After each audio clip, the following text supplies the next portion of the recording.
کھانے کا وقت گزر چکا تھا لیکن ابھی تک افسر نے کھانے کا نام ہی نہیں لیا تھا تو وہ کیسے بولتا۔ ہماری پوزیشن یہ تھی کہ ہم نے 10 بجے کے قریب جو اعلیٰ مکھن اور دیسی گھی کے پراٹھے کھائے تھے وہ ابھی تک ہضم نہیں ہوئے تھے۔ ہم شہری لوگ تھے، چیزوں کو دیکھ بھال کے، چھان پھٹک کے مقررہ مقدار میں اور ایک وقت پر کھانے والے۔ یہ خالص غذا محنت کرنے والوں کو راس آتی تھی جو ہل چلا کے اسے آسانی سے ہضم بھی کر لیتے تھے۔ اور تو کوئی کیس نہیں سر جی، حوالدار بولا۔ تم نے کھانا کھا لیا ہے؟ محسن نے بے نیازی سے کہا۔ نہیں جناب عالی، میرا خیال ہے کہ آپ بھی کھا لیں۔ نہیں، تم کھا لو، محسن بولا۔ اور یہ بتاؤ یہاں کوئی تنور ہے جہاں سے روٹی سالن مل سکے؟ حوالدار نے افسوس کے ساتھ نفی میں گردن ہلائی۔ سب کے اپنے اپنے گھروں میں تنور ہیں۔ اچھا چلو ایک چکر گاؤں کا لگاتے ہیں۔ محسن اٹھ کھڑا ہوا۔ کہیں چائے پی لیں گے، چائے تو ملتی ہے نا؟ حوالدار کا منہ لٹک گیا۔ پہلے وہ بھی افسروں کے ساتھ عیش کرتا ہوگا، ان کے لیے پلاؤ زردہ اور بھنے ہوئے مرغ آتے ہوں گے تو حوالدار بھی دعوت میں شریک رہتا ہوگا۔ اس افسر نے صبح سے بھوکا کھڑا کر رکھا تھا اور اب خالی پیٹ گاؤں میں گھمانے پر مصر تھا، لیکن حوالدار انکار کیسے کرتا؟ اس نے اپنی سپاہ کو اٹینشن کیا اور ہمارے پیچھے چلنے لگا۔ تھانے کے باہر اب بھی 15-20 افراد جمع تھے۔ ان سب نے محسن کو ڈرتے ڈرتے سلام کیا۔ محسن ان کے پاس چند منٹ کے لیے رکا اور رسماً پوچھا کہ کسی کو پولیس سے کوئی شکایت تو نہیں ہے؟ ان میں مجھے 4 گنجے نظر آ رہے تھے، 2 تازہ اور 2 پرانے، لیکن وہ بولے نہیں۔ غالباً ہمارے پیچھے سے حوالدار نے ان کو آنکھیں دکھا کے خاموش کر دیا تھا۔ گاؤں میں واقعی اس پولیس افسر کے انصاف اور رعایا پروری کے قصے پھیل چکے تھے اور لوگ ہر جگہ ہمیں انتہائی عقیدت و احترام کے ساتھ دیکھ رہے تھے۔ مجھے اس احترام میں خوف بالکل نظر نہ آیا۔ کچھ بزرگ قسم کے لوگوں نے آگے بڑھ کے محسن سے ہاتھ بھی ملایا اور اسے طویل عمر کی، ترقی کی اور صحت کی دعائیں دیں۔ یہ سچے دل سے نکلنے والی دعائیں تھیں۔ دعا دینے والے نہیں جانتے تھے کہ وہ ایس پی اصلی ہے یا نکلی۔ انہوں نے تو انصاف اور سچائی کا ایک روپ دیکھا تھا، مظلوموں کے حق میں اٹھنے والی ایک آواز سنی تھی، حق بات کو تسلیم کرنے والے کو دیکھا تھا، اور یہ سب انہوں نے پہلے نہیں دیکھا تھا۔ چنانچہ وہ اپنے جذبات کے اظہار میں برحق تھے۔ ہم یوں پھر رہے تھے جیسے واقعی ہم اس علاقے کے بادشاہ ہیں۔ میرا دل بار بار کہتا تھا کہ کاش ایسا ہوتا، یہ 500 گھروں کی چھوٹی سی آبادی ہماری حکومت ہوتی، ہم اسی کو ایک یوٹوپیا بنا سکتے، وہ مثالی فلاحی ریاست جس کا تصور اسلام نے پیش کیا تھا اور جس کی ایک مثال حضرت عمر کے دور حکومت میں نظر آئی تھی۔ جب گلی میں ایک کتا بھی بھوکا سوتا تو خلیفہ خود کو مجرم سمجھتا تھا۔ جب خلیفہ اور غلام باری باری اونٹ پر سواری کرتے تھے، شہنشاہوں کے سفیر طاقت اور دبدبے میں خسرو کے ہمسفر خلیفہ کو اپنی اوباں میں ٹانکے لگاتے ہوئے پاتے تھے، جو رایا کے سامنے ہر فعل کے لیے جوابدہ تھا، مگر جس کی سخت گیری اور گرفت سے وہ سب تھر تھر کانپتے تھے جن کے دل پاک نہ تھے یا جن کی نیت میں فطور تھا۔ ہماری یہ ایک دن کی بادشاہت خود ہمیں یاد رہے گی اور لوگ بھی یاد رکھیں گے۔ اچانک ایک ضعیف اور کمر خمیدہ شخص نے ہمارا راستہ روک لیا۔ اس کی عمر 70 سال سے زائد ضرور ہوگی۔ السلام علیکم بیٹا، اس نے محسن سے ہاتھ ملا کے کہا۔ میں گاؤں کی مسجد کا پیش امام ہوں۔ محسن کے بعد ہم سب نے اس سے مصافحہ کیا۔ تم ہی وہ ایس پی ہو نا جس کو سارا گاؤں دعائیں دے رہا ہے؟ میرا لڑکا بھی پولیس میں تھا۔ اچھا مولانا صاحب، محسن نے کہا، اب کہاں ہے؟ سونے رب کے پاس، وہ انگلی اوپر اٹھا کے بولا۔ اس کی رضا یہی تھی، ورنہ وہ بھی آج ایس پی ہوتا، بالکل تمہارے جیسا گبرو جوان تھا۔ کیا نام تھا اس کا مولانا صاحب؟ محسن نے ہمدردانہ لہجے میں کہا۔ کرم علی، ایسا ہی کرم علی، پیش امام نے کہا۔ 10 سال ہو گئے اب تو، اللہ نے صبر دیا، ایک ہی اولاد تھی میری، مجھے بہت افسوس ہے، کیسے انتقال ہوا تھا اس کا؟ محسن نے کہا۔ ڈاکو آ گئے تھے گاؤں میں، پیش امام نے کانپتی ہوئی آواز میں کہا۔ وہ اکیلا نکل گیا، میں نے روکا کہ بیٹا اکیلا مت جا۔ وہ بولا کہ بابا اکیلا کہاں، میرا رب میرے ساتھ ہے۔ یہ اس کی ڈیوٹی نہیں تھی، وہ تو چھٹی آیا ہوا تھا، 1.5 سال ہوا تھا شادی کو، پتر ایس پی، ادھر اس کا جنازہ اٹھا، ادھر اس کے بیٹا ہوا۔ اب 10 سال کا ہے میرا پوتا، اس کو پولیس میں بھرتی کروانا ہے۔ ضرور کروائیے، لیکن ابھی تو وہ چھوٹا ہے، محسن نے کہا۔ ہاں پتر، جب بڑا ہو جائے گا تب، وہ بولا۔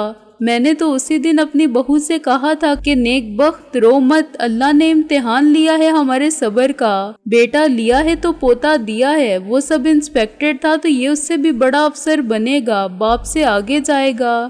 ضرور جائے گا مولانا صاحب، اگر آپ کی دعائیں شامل حال رہیں، اور خدا نے چاہا تو وہ ایس پی کیا IG بنے گا۔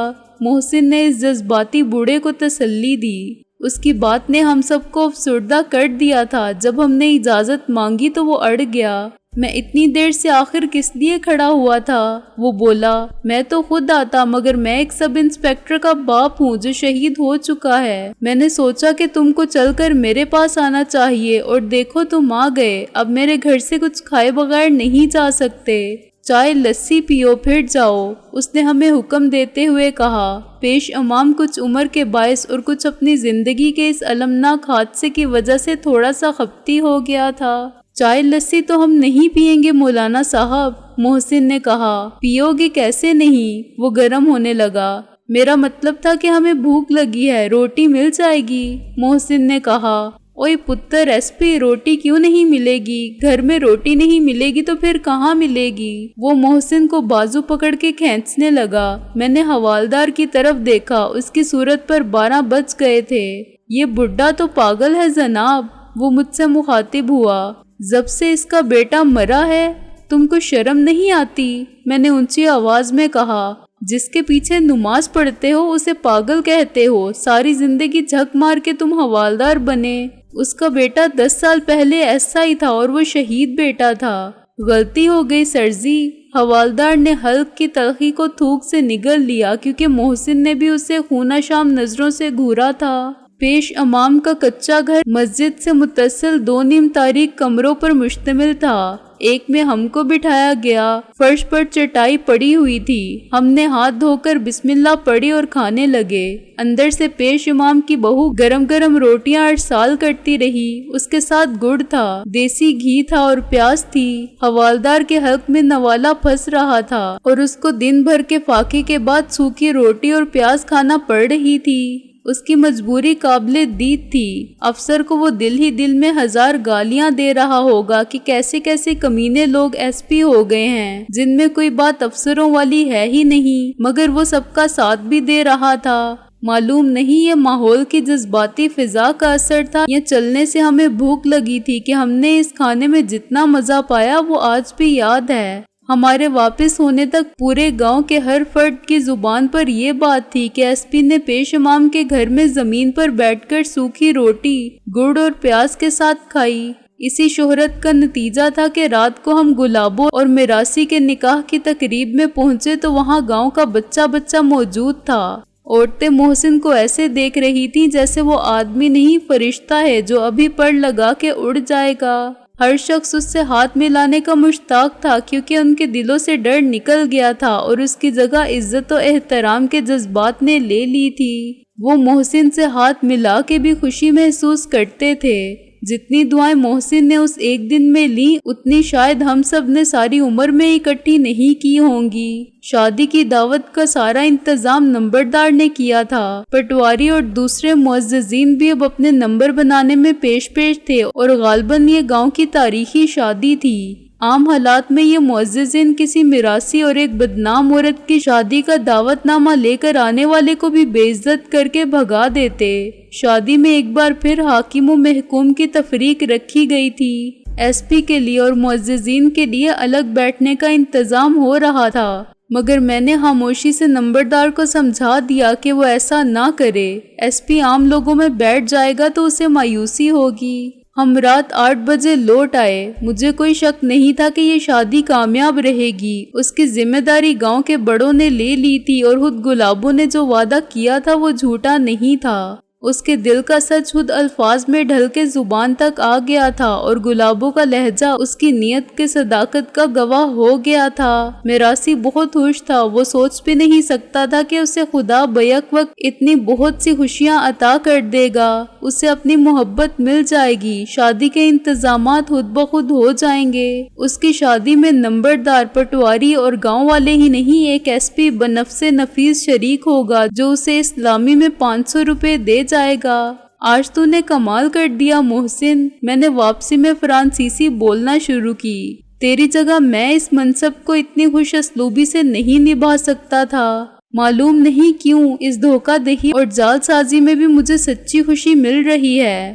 محسن نے بھی فرانسیسی میں جواب دیا، اس وردی کے بغیر میں ایک دن میں اتنی نیکی نہیں کما سکتا تھا۔ چل ہمارا مقصد تو پورا ہوا، جب ہم چلے جائیں گے تو سب یاد کریں گے، کچھ دن سب ٹھیک رہے گا۔ میں نے کہا ہم کسی طرح انکل رضوی سے کہیں گے کہ وہ بعد میں اپنے کسی ماتحت کو ایک دن کے لیے بھیج دیں۔ محسن بولا، جو تصدیق کر جائے کہ فضلو کو تعلیم کے لیے بھیجا گیا یا نہیں۔ گلابوں کا چلن کیسا ہے، اس کا سابقہ پرستار راہ راست پر ہے یا نہیں؟ پٹواری نے اس گھر کو پھر بنایا ہے یا نہیں جسے اس نے آگ لگوائی تھی، اور نمبردار نے اس نوجوان کو ریڑی لگا دی ہے یا نہیں؟ میرا بھی خیال ہے کہ یہ بندوبست مشکل نہیں۔ میں نے کہا یہ لوگ بعد میں تصدیق تو نہیں کریں گے ہمارے متعلق؟ محسن بولا، اگر ہم سب کو لوٹ کر جاتے، فراڈ کرتے، زبردستی نذرانے لیتے اور رشوت سے جیبیں بھرتے تو شاید یہ لوگ معلوم کرتے کہ وہ ڈاکو تو نہیں تھے۔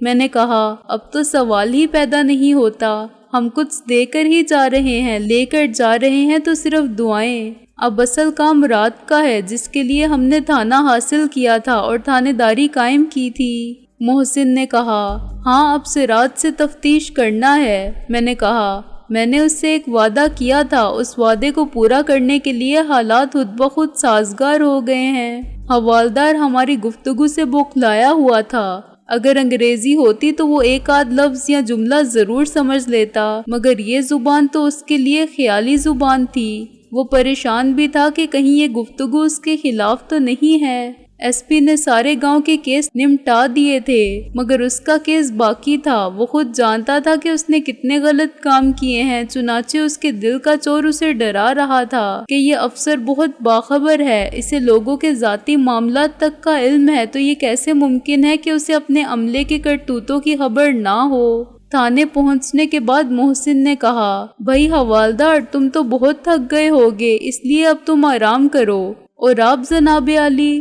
حوالدار نے سکھ کا سانس لیا، مجھے تو ابھی اس بدماش سے تفتیش کرنا ہے۔ محسن نے کرسی پر گر کے کہا تم ایسا کرو کہ تھانے کے باہر چارپائیاں ڈال لو، ہماری مدد کی ضرورت نہیں پڑے گی سر جی۔ حوالدار بولا میرا خیال ہے کہ نہیں پڑے گی۔ محسن بولا پڑے گی تو بلا لیں گے، تم آج اندر سے چارپائیاں نکال کے باہر لے جاؤ۔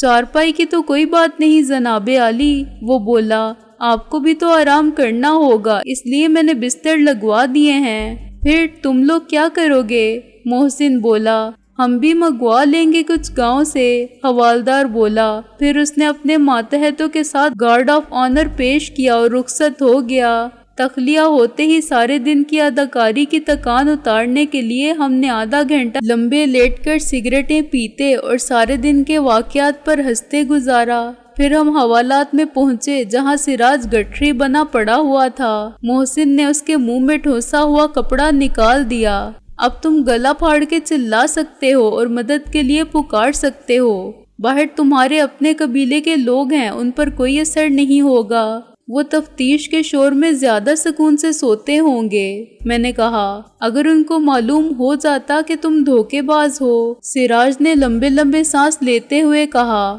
ہم تم سے بڑے دھوکے باز تو نہیں ہیں۔ میں نے کہا اگر ہم نے دھوکہ دیا تو ایک چھوٹے سے گاؤں کو، تم تو پورے ملک کو اور ملک کی عوام کو دھوکہ دے رہے ہو، اور انہیں معلوم بھی کیسے ہو سکتا تھا؟ محسن بولا۔ سراج ہنسا، معلوم ہو سکتا تھا، میں ان کو بتا سکتا تھا، افسوس یہ کہ تمہیں کوئی موقع نہیں ملا۔ غالب نے کہا تم لوگوں کو خدا کا شکر ادا کرنا چاہیے اور پھر میرا۔ سراج نے اسی لہجے میں کہا کہ اس وقت تم میری جگہ حوالات میں بندھے ہوئے نہیں پڑے ہو، تم سارا دن بادشاہت کرتے رہے اور نشہ اقتدار میں بھول گئے کہ شامت اعمال تمہارے کتنے قریب آ گئی تھی۔ مجھے موقع ملا تھا جب میں یہ راز فاش کر سکتا تھا۔ کب موقع ملا تھا؟ میں نے متاثر ہوئے بغیر کہا۔ جب ایک احمق میرے لیے کھانا لایا تھا، سراج بولا۔ اس نے تو میرے ہاتھ بھی کھول دیے تھے، اور جب میں کھانا کھا رہا تھا تو وہ بندوق تانے کھڑا ہوا تھا۔ میں نے اس سے کوئی بات نہیں کی، حالانکہ میں چاہتا تو اسے سب بتا سکتا تھا۔ صرف اتنا ہی کہہ دیتا کہ ذرا ایس پی صاحب سے ان کا شناختی کارڈ تو مانگ لو، وہ نہ صحیح نمبردار تو تمہارا ماتحت نہیں تھا۔ وہ شک میں پڑ جاتا تو تم سے یہ مطالبہ ضرور کر بیٹھتا۔ جب میں کھانا کھا رہا تھا تو تمہارے دربار میں یہی معززین بیٹھے ہوئے تھے۔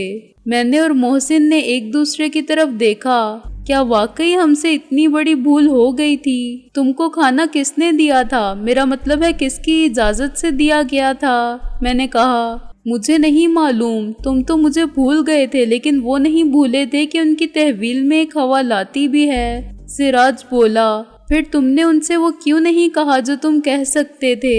محسن بولا، میں نے اس میں کوئی فائدہ نہیں دیکھا۔ سراج نے کہا، تم جو کچھ کر رہے تھے اچھا ہی کر رہے تھے، اس میں میرا کوئی نقصان نہیں تھا۔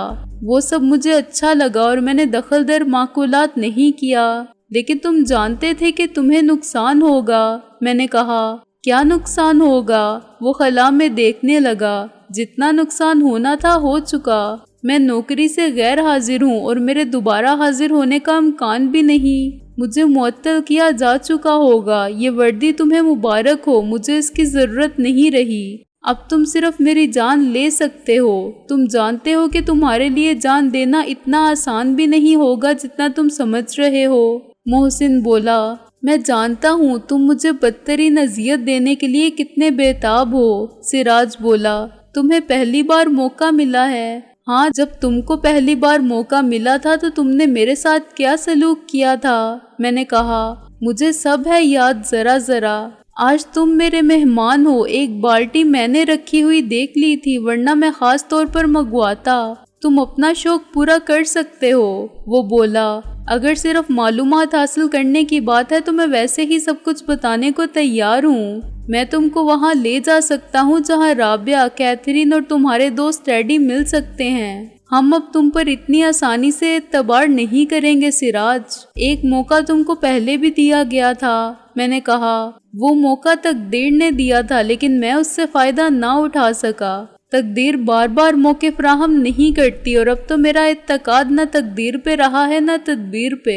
وقت ہی ساتھ چھوڑ گیا ہے، ورنہ میں دوسری بار گرفتار کیوں ہوتا؟ سراج بولا، یہ سب ہم نہیں جانتے، یہ تمہاری ریاکاری بھی ہو سکتی ہے۔ میں تمہارے لیے کارآمد ثابت ہو سکتا ہوں۔ سراج بولا، نہیں، ہم اپنی مدد آپ کر سکتے ہیں۔ ہم نہ تمہاری رہنمائی پر بھروسہ کر سکتے ہیں اور نہ تمہاری نیک نیتی پر۔ میں نے کہا، ہم تمہیں ساتھ رکھیں گے۔ تمہارے علاوہ مجھے کوئی ساتھ رکھنے کے لیے تیار بھی نہیں ہوگا۔ وہ بولا، تم جانتے ہو کہ دلاور بھی مجھے چھوڑ چکا ہے، مجھے ایک موقع اور دو، میں تمہارا ساتھ دوں گا، پھر غلطی کروں تو جو سزا چاہے دینا۔ پہلے یہ بتاؤ کہ رابعہ، کیتھرین اور ٹیڈی کو کہاں لے جایا گیا ہے؟ میں نے کہا، انہیں کراچی لے جانے کا پروگرام تھا۔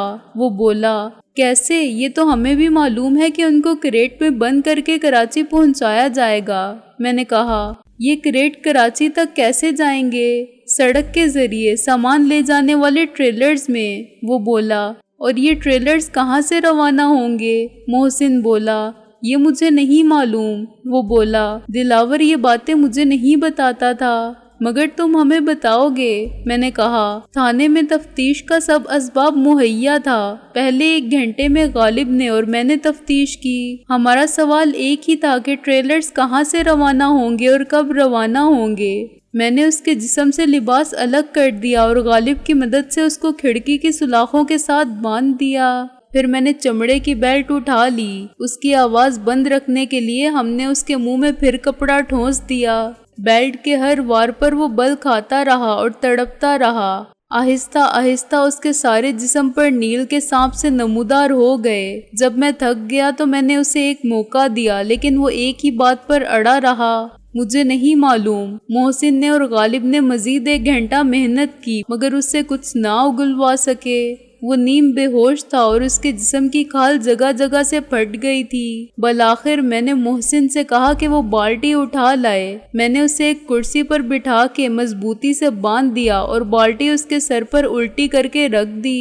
اس کا منہ گردن تک بالٹی میں غائب ہو گیا۔ محسن دوسرے کمرے سے باہر گیا اور درخت کی 2 شاخیں توڑ لایا۔ ان کے پتے صاف کرنے کے بعد وہ 1 انچ سے زیادہ موٹے اور تقریباً 3 فٹ لمبے لچکدار ڈنڈے ہمارے ہاتھ میں رہ گئے۔ سراج کی آنکھیں بالٹی اڑانے سے پہلے دہشت سے باہر آ رہی تھیں۔ جب بالٹی پر میں نے پہلا ڈنڈا مارا تو سراج کرب سے بل کھانے لگا۔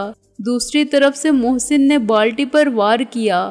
اس کی اذیت میں نے محسوس کی کیونکہ میں اس بھیانک تجربے سے گزر چکا تھا۔ رفتہ رفتہ میرا جنون بڑھنے لگا۔ میں نے پوری قوت سے بالٹی پر ڈنڈے مارنا شروع کیے۔ سراج، میں نے کہا لگا کے کہا، کیسا لگتا ہے اندر؟ میں نے اپنا ایک وعدہ پورا کیا۔ یہ طریقہ تفتیش میں نے تم سے ہی سیکھا تھا۔ سکندر، محسن نے اچانک میرا ہاتھ روک لیا۔ یہ آواز کیسی ہے؟ میں نے کان لگا کے سنا۔ یہ کوئی گاڑی تھی، غالباً جیپ، جو قریب آ رہی تھی۔ ابھی تک تو میں نے اس گاؤں کے راستے پر موٹر کے ٹائر کا ایک نشان بھی نہیں دیکھا تھا۔ پھر یہ رات کے 3 بجے جیپ کہاں سے آ گئی؟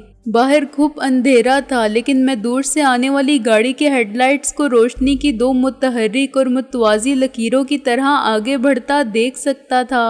ناہموار زمین کے ہچکولوں سے روشنی اوپر نیچے ہوتی تھی تو اس کی زد میں آنے والے جنگل کے درختوں کا ساکت وجود کبھی تنے کی حد تک نظر آتا تھا تو کبھی سرسبز شاخوں میں اجالا اندر تک پیوست ہو جاتا تھا۔ پتوں کے درمیان آشیانوں کی محفوظ خوابگاہوں میں پرندے یوں خوفزدہ ہو کے چلانے لگے تھے جیسے صبح کے بعد شفق کے نرم اجالے سے نکلنے والا سورج آج یکلخت آدھی رات کو سوا نیزے پر آ گیا ہے۔ حوالدار، میں نے چلا کے کہا۔ وہ مجھ سے 50 گز کے فاصلے پر منجمد کھڑا ہوا تھا۔ جناب عالی، وہ اچھلا اور پلٹ کر دوڑا۔ کون آیا ہے اس وقت؟ میں نے کہا۔ کوئی جیپ میں آیا ہے جناب۔ یہ تو میں بھی جانتا ہوں، میں نے جھنجھلا کے کہا کہ کوئی جیپ میں آیا ہے، مگر یہ کون ہے؟ یہاں کس کے پاس ہے جیپ؟ جیپ تو کسی کے پاس نہیں ہے، مگر آپ تو جانتے ہیں کہ آج کل چور ڈاکو بھی گھوڑوں پر نہیں آتے، وہ بولا۔ پچھلے سال جب ڈاکہ پڑا تھا تو جناب اپنے نمبردار صاحب کی بیٹی کی شادی تھی۔ اتنے مہمان تھے کہ ادھر ادھر کے پنڈ سے 200 بندے اور زنانیاں حویلی میں اور باہر خیموں میں ٹھہرے ہوئے تھے۔ اور جناب یہ عورتیں، اللہ ان کو عقل دے، خوب گہنے پہن کر آئی تھیں شور مارنے کے لیے۔ ڈاکوؤں کو سب معلوم تھا، چوڑیاں اور کڑے، ہار بندے، ناک کی لونگ تک نہیں چھوڑی انہوں نے۔ کئی سیر سونا لے گئے۔ جیپ اب گاؤں کی طرف جا چکی تھی۔ اچھا، اور کسی نے؟ میرا مطلب ہے اتنے لوگ تھے پھر بھی ڈاکو نکل گئے۔ مقابلہ تو کیا جناب گاؤں کے زیالوں نے، وہ بولا۔ ایک ڈاکو زخمی ہوا تو اسے اس کے ہی ساتھی ٹھنڈا کر گئے۔ گاؤں کے 2 جوان مر گئے۔ شادی کیا ہوئی تھی، سب کی بربادی ہو گئی۔ تمہارا مطلب ہے رخصتی نہیں ہو سکی؟ میں نے تازہ ہوا میں سانس لی۔ لو جی، وہ سب کچھ تو ہوا، پر جناب اپنا نمبردار تو برباد ہو گیا نا، حوالدار بولا۔ سب اس کے مہمان تھے، اس نے سب کا نقصان پورا کیا، 1 مربع زمین بیچی، پورا سال سب نے مل کر نمبردار کا نقصان برابر کیا، تب اس غریب کو زمین واپس ملی۔ سب نے مل کر؟ تمہارا مطلب ہے گاؤں کے لوگوں نے؟ میں نے کہا۔ ان کا کیا قصور تھا، اور کیا زمیندار کے پاس 1 ہی مربع زمین تھی؟ نہیں جناب عالی، تھی تو 10 مربع، مگر نقصان تو اس کا اکیلے کا ہوا تھا، حوالدار نے کہا۔ اور مہمان تھے وہ پنڈ کے، سب نے مل کر یہ نقصان تو پورا کرنا ہی تھا۔ بہت خوب، مہمان پنڈ کے اور نقصان نمبردار کا، میں نے تلخ لہجے میں کہا۔ تم 10 مربع والے کو غریب کہتے ہو؟ 9 مربع باقی تھے اس کے، کیا وہ کم تھے اس کو کہ گاؤں والوں کو سال بھر محکومی کا ٹیکس دے کر نقصان پورا کرنا پڑا؟ امیر کے خزانے سے مٹھی بھر اشرفیاں نکل جائیں تو ریت اپنا پیٹ کاٹ کر دے، اور غریب کا گھر لٹ جائے تو؟ غریب کا گھر، اس میں کیا ہوتا ہے جناب عالی؟ کیوں کوئی لوٹے؟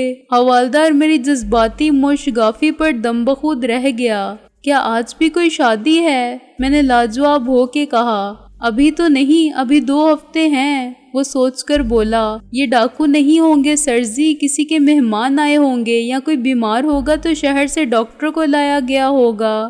آپ فکر مت کریں، بندہ ادھر ڈیوٹی پر موجود ہے۔ اور دوسری طرف میں نے کہا ادھر بھی گارڈ ہے، اس نے مجھے مطلع کیا تھانے کے تینوں جانب اس کے ماتحت عملے کا کوئی نہ کوئی فرد چارپائی ڈالے لیٹا ہوا ہوگا۔ میں نے سر ہلا کے اطمینان کا اظہار کیا اور اندر لوٹ گیا۔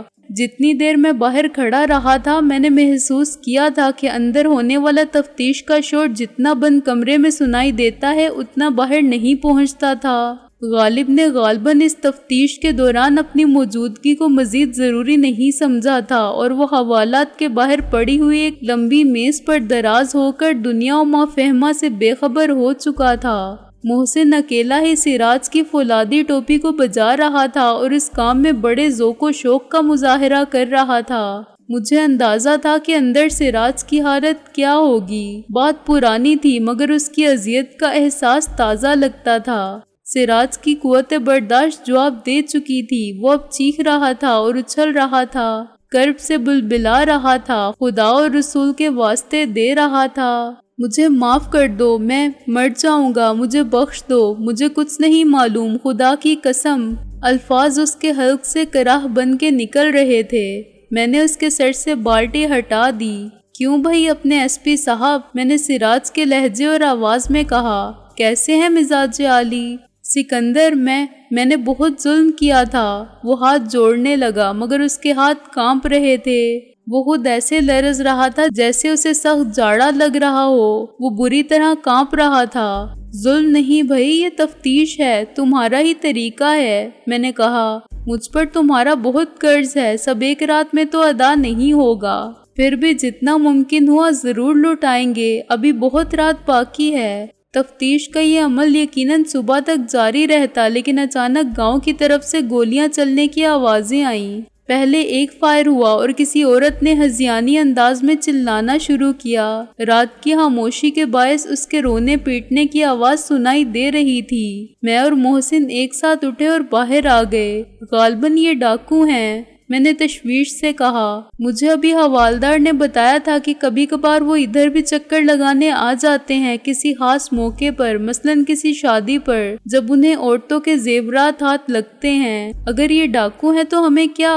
محسن نے کہا، ہم ان کو روک نہیں سکتے اور نہ انہیں مار کے بھگا سکتے ہیں۔ ایس پی صاحب، میں نے کہا، آپ سوچ لیں، ایک دن میں آپ نے کارہائے نمایاں سر انجام دے کر اس گاؤں میں جو عزت کمائی تھی وہ حق میں مل جائے گی۔ عزت کا حق میں مل جانا بہتر ہے، محسن نے فرمایا، خود ہمارے حق میں ملنے سے۔ مگر یار یہ گاؤں والوں پر بڑا ظلم ہے، ہم اتنے بے حس ہو جائیں کہ جانتے بوجھتے کچھ نہ کریں۔ میں نے کہا، ظلم ہم پر ہو یا ہمارے کسی ہم وطن پر، ہم اسے MRS کے منشور میں شامل سمجھتے ہیں کہ اس کے خلاف ڈٹ جائیں۔ آپ MRS کو پنگا تحریک بنا رہے ہیں سکندر اعظم صاحب، محسن نے کہا۔ ہمارا ایک مقصد اور ایک مشن ہے، اس سے ہٹ کر ہم نے ہر جگہ پنگا لینا شروع کیا تو حاصل کچھ بھی نہیں ہوگا سوائے وفات حسرت آیات کے۔ بے شک سارے جہاں کا درد ہمارے جگر میں ہے مگر اس کی دوا ہمارے پاس نہیں ہے۔ ہمارے پاس تو خود اپنے درد کی دوا نہیں ہے، میں نے کہا۔ اسی لیے تو کہتا ہوں کہ کان اور آنکھیں بند کر لے، محسن بولا۔ ظالم ہر جگہ ہیں اور شیطان بھی ہر جگہ ہیں، لیکن ہم خدائی فوجدار نہیں ہیں۔ ایک فائر اور ہوا۔ حوالدار، میں نے چلا کے کہا مگر اس کی طرف سے کوئی جواب نہ آیا۔ ابھی چند منٹ پہلے وہ پوری طرح جاگ رہا تھا، چنانچہ اس کا فوراً مدہوشی کی اتنی گہری نیند میں گم ہو جانا میرے لیے ناقابل فہم تھا۔ حوالدار مکر کر رہا ہے، میں نے کہا، اتنی چیخو پکار ہو رہی ہے مگر وہ کیسا مردہ بنا پڑا ہے، سالے کو ڈر ہے کہ کہیں اسے گاؤں کی طرف نہ بھیج دیا جائے۔ یہ بہترین پالیسی ہے، محسن بولا۔ ہر جگہ یہ لوگ ڈاکوؤں کا سامنا کرنے سے گریز کرتے ہیں اور ہر مرتبہ ان کے پاس کوئی نہ کوئی عذر لنگ ہوتا ہے، نہ کافی اسلحے کا، بہت کم نفری کا، ٹرانسپورٹ کی سہولت نہ ہونے کا یا پھر قطعی لاعلمی کا۔ یہ جانتے بوجھتے انجان بن جاتے ہیں۔ ڈاکوؤں سے ان کی ملی بھگت ہوتی ہے، سب طے شدہ پروگرام کے مطابق اور اتفاق رائے سے ہوتا ہے، میں نے کہا۔ وہ کب آئیں گے، کدھر سے آئیں گے، کس کے گھر جائیں گے اور کیا لے جائیں گے؟ یہ سب معلومات پولیس کے پاس پہلے سے ہوتی ہے، صرف اس لیے کہ ڈاکو ان کا حصہ دیتے وقت ڈنڈی نہ ماریں۔ میں ذرا حوالدار کو خواب خرگوشہ سے جگا دوں۔ حوالدار لمبی تان کے سو رہا تھا، مگر اس کی آنکھوں کی خفیف سی حرکت چغلی کھاتی تھی کہ وہ جاگ بھی رہا ہے، ہماری باتیں بھی سن رہا ہے اور غالباً نیمفا آنکھوں سے دیکھ بھی رہا ہے کہ ہم کیا کرتے ہیں۔ حوالدار، محسن نے قریب پہنچ کر اور کڑک کر کہا، پھر اس سے قبل کہ حوالدار ہڑبڑا کے اٹھنے کی اداکاری کرتا، محسن نے اس کی چارپائی الٹ دی۔ وہ سرزی! حوالدار بدحواسی کے عالم میں کپڑے جھاڑتا ہوا اٹھا۔ گھوڑے بیچ کے سوتے ہو گدھے کے بچے! محسن نے گرج کر کہا۔ یہ کیا ہو رہا ہے؟ محسن نے گاؤں کی طرف اشارہ کیا۔